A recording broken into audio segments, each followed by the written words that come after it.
दोस्तों स्वागत है आपका बिहार न्यूज में। दोस्तों मैं हूं फिरदौस गनी और आप देख रहे हैं केडीबी लाइव। दोस्तों आज की बिहार की टॉप न्यूज लेकर आए हैं आपके लिए।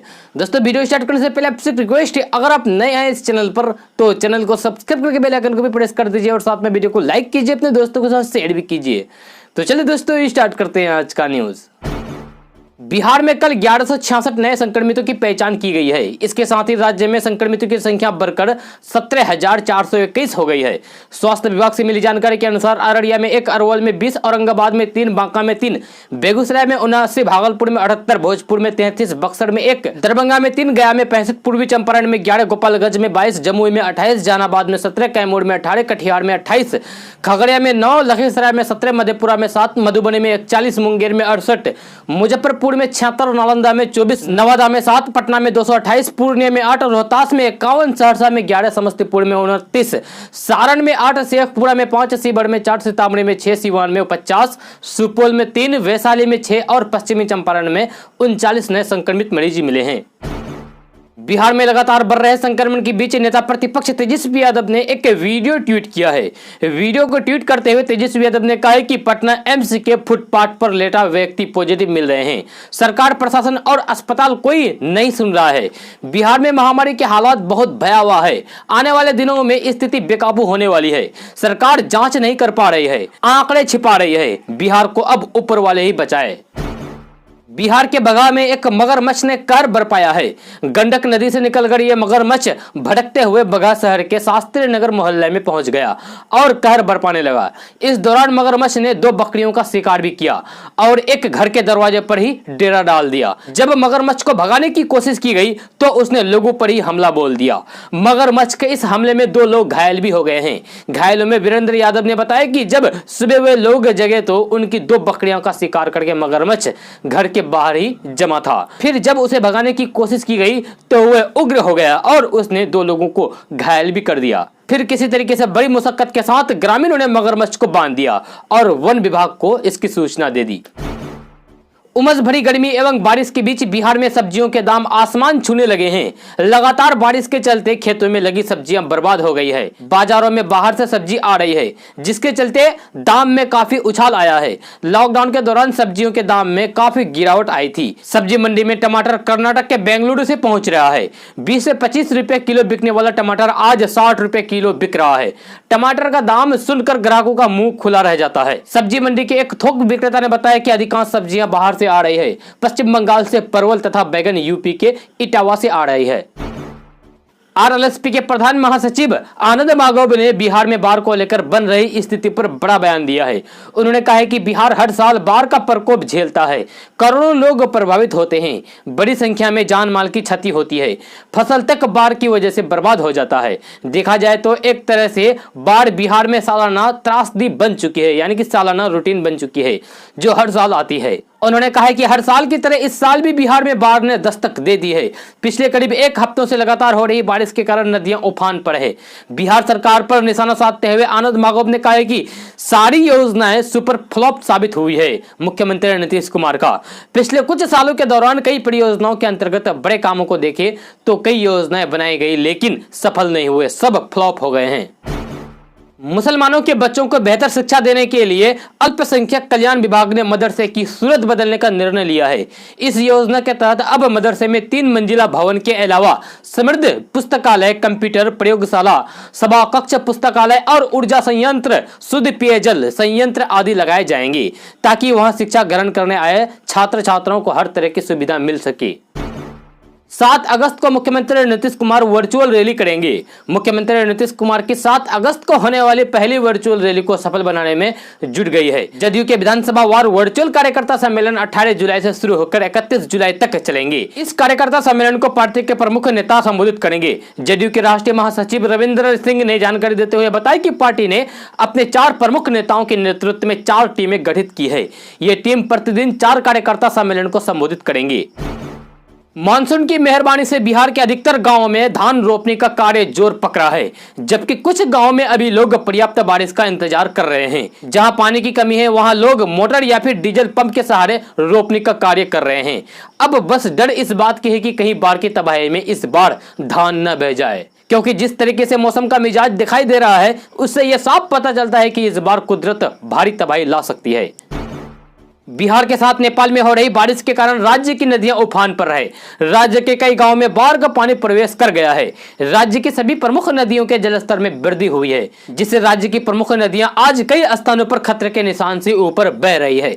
बिहार जल संसाधन विभाग के प्रवक्ता ए.के. झा ने कहा है कि बागमती नदी सीतामढ़ी के ढेंग, सोनाखान, दुबाधार, कटौंझा तथा मुजफ्फरपुर के बेनीबाद और दरभंगा के हाईघाट में खतरे के निशान से ऊपर बह रही है, जबकि कमला बलान, जयनगर और झंझारपुर में खतरे के निशान से ऊपर बह रही है। इधर लाल बकिया पूर्वी चंपारण में खतरे के निशान से भी ऊपर बह रही है, जबकि महानंदा किशनगंज और पूर्णिया के डंगरा घाट में तथा घाघरा सिवान के दरौली में खतरे के निशान से ऊपर बह रही है। इधर पूर्वी चंपारण और मधुबनी में भी बाढ़ की स्थिति बनी हुई है। मधेपुरा के आलमनगर और चौरसा प्रखंड के कई गाँवों में तो किशनगंज के दिगल बैंक, तेरागाछ और ठाकुरगंज प्रखंड के कई गाँवों में तथा अररिया के पलासी, जोगबनी, सिकटी प्रखंड के गाँवों में बाढ़ का पानी पहुंच गया है। बाढ़ से राहत और बचाव का कार्य प्रारंभ कर दिया गया है, यानी कि चल रहा है। बिहार के ITI के छात्रों के लिए अच्छी खबर है, क्योंकि नीतीश कुमार सरकार ने यह फैसला किया है कि इस साल 2020-21 से पोशाक और जूते की राशि का भुगतान सरकार की ओर से किया जाएगा। जी हां, बिहार सरकार ने इसके लिए फैसला किया है कि छात्र छात्राओं के खाते में 3,000 रुपए डाल दिए जाएंगे। श्रम संसाधन विभाग ने इसकी तैयारी पूरी कर ली है। सरकारी ITI खुलने के बाद राशि छात्रों के खाते में भेज दी जाएगी। योजना का लाभ राज्य के 149 ITI के लगभग 27,000 छात्र छात्राओं को मिलेगा। योजना में विभाग को लगभग 10 करोड़ रुपए की राशि सालाना खर्च होगी। श्रम संसाधन मंत्री विजय कुमार सिन्हा ने बताया कि इस साल योजना को लागू कर दिया जाएगा। इस राशि से स्टूडेंट 2 जोड़ी पोशाक एवं 1 जोड़ी जूता खरीद सकते हैं। बिहार में पिछले 24 घंटे में रिकॉर्ड 962 मरीजों ने संक्रमण को मात दे दी है, यानी कि 962 मरीज स्वस्थ होकर घर लौट चुके हैं। ये एक दिन में पॉजिटिव से स्वस्थ होने वालों की सबसे अधिक संख्या है। इससे पहले 740 लोग स्वस्थ हुए थे। बिहार में अब तक 11,953 मरीज स्वस्थ होकर घर लौट चुके हैं। बिहार का रिकवरी रेट 73% है। कल रिकॉर्ड 1266 मरीजों की पुष्टि हुई है। राज्य में संक्रमितों की संख्या 17,000 पार पहुंच गई है। जी हां, 4,226 केस अभी एक्टिव है। पिछले 24 घंटे में 9,251 सैंपल की जांच हुई है। पटना वासियों के लिए चिंता की बात यह है कि पटना सिटी के बाद अब कदम कुआं, कंकरबाग और सचिवालय थाना इलाकों में संक्रमण तेजी से फैल रहा है। जी हां, कल पटना में लगभग 200 से अधिक संक्रमित मरीज मिले हैं, जिसमें से ज्यादातर पटना शहरी इलाकों के कदम कुआं, कंकरबाग, सचिवालय समेत कई अन्य इलाके के हैं। इसके अलावा पटना के ग्रामीण इलाकों में भी संक्रमण तेजी से फैल रहा है। बिहेटा, मसौड़ी, फुलवारी शरीफ से भी कई संक्रमित मरीज मिले हैं। सिविल सर्जन के मुताबिक पटना में अब तक 24,997 सैंपलों की जाँच की गई है, जिसमें से 2,305 लोग संक्रमित मिले हैं। कल भी पटना से कुल 612 सैंपलों को जांच के लिए भेजा गया है। बिहार के कई जिले अब भी संक्रमण को लेकर बहुत ही ज्यादा सेंसिटिव है। बिहार में लगातार बढ़ रहे संक्रमण ने सभी के होश उड़ा दिए हैं। बिहार में हर रोज संक्रमण से कोई न कोई इस दुनिया को अलविदा कहते रहते हैं, जिससे लोगों में दहशत का माहौल बना हुआ है। बिहार में संक्रमण को लेकर स्थिति इतनी खराब हो गई है कि 13 जिलों को लॉकडाउन करना पड़ा है। मिली जानकारी के अनुसार बिहार में पॉजिटिव मरीजों की संख्या 17,000 पार पहुंच चुकी है। आपको बता दें कि राजधानी पटना से लेकर कई अन्य जिलों को लॉकडाउन कर दिया गया है, ताकि संक्रमण और अधिक ना फैल सके। वहीं 13 जुलाई से 17 जुलाई तक जहानाबाद में भी लॉकडाउन लागू रहेगा, जबकि सहरसा में 16 जुलाई तक, अररिया में 19 जुलाई तक लॉकडाउन रहेगा। इन लॉकडाउन के दौरान सिर्फ जरूरी चीजें के खरीद बिक्री को छूट दिया जाएगा और दवा और दूध के दुकान पहले की भांति ही खुली रहेगी, यानी कि पहले जैसे खुल रहा था वैसे ही खुलेंगी। बिहार में विधानसभा का चुनाव नजदीक आ गया है। इस चुनाव से पहले बिहार सरकार राज्य में खाली पड़े पदों पर भर्ती की प्रक्रिया शुरू करने वाली है। इसी बीच एक खबर आ रही है कि बिहार के पर्यावरण एवं वन विभाग में कई पदों पर भर्ती की जा सकती है। खबर के मुताबिक पर्यावरण एवं वन विभाग में 1500 पद खाली हैं। इन पदों पर भर्ती के लिए नोटिफिकेशन जारी किया जा सकता है, क्योंकि इसको लेकर विभाग तैयारी में जुट गया है। इसकी तैयारी लगभग पूरी कर ली गई है। नौकरी की तलाश कर रहे युवाओं के लिए नौकरी करने का अच्छा मौका है। इस बहाली प्रक्रिया में छात्र अपनी योग्यता के मुताबिक आवेदन कर सकेंगे। ऐसी उम्मीद की जा रही है कि जुलाई से अगस्त महीने के बीच में इन पदों पर भर्ती के लिए सूचना जारी किया जा सकता है। आप समय समय पर पर्यावरण एवं वन विभाग की वेबसाइट को विजिट करते रहें और इसमें आपको पता चल जाएगा जब भर्ती निकलेगा।